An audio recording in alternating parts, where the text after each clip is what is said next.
Welcome to our channel. Today we how to disable feature attribution in SageMaker Clarify detailed guide step by step clearly. To disable feature attribution in SageMaker Clarify, start by logging into your AWS Management Console.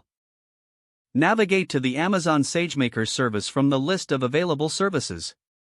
Once in SageMaker, locate the Clarify section within the left-hand menu. Click on Clarify to access the relevant features and tools.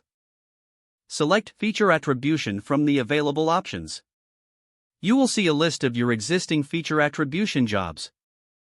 Identify the job you want to modify and click on it to open the job details.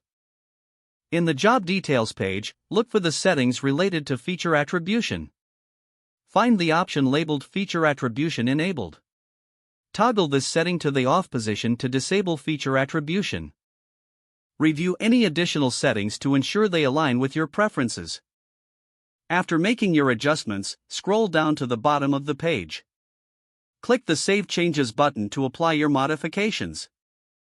You may receive a confirmation message indicating that the feature attribution has been successfully disabled. To verify the changes, return to the main Clarify dashboard and check the status of your job. If feature attribution is disabled, it should reflect accurately in the job details. Now you have successfully disabled feature attribution in SageMaker Clarify. This concludes the step-by-step instructions for disabling this feature. If the page does not load, refresh the browser or try again in a private or incognito window. Make sure you are using the correct email address, then retype it carefully to avoid small typos.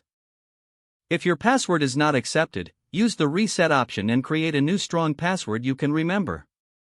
Check your spam folder for verification or security emails, then complete any requested confirmation steps. Enable two-factor authentication if available to improve account security and reduce unauthorized access risk. After signing in, review your profile details so your contact information and settings are accurate and current. If you see an error message, note it down and try again after restarting your device and internet connection. Log out when you finish, especially on shared devices, to keep your account and payment information secure.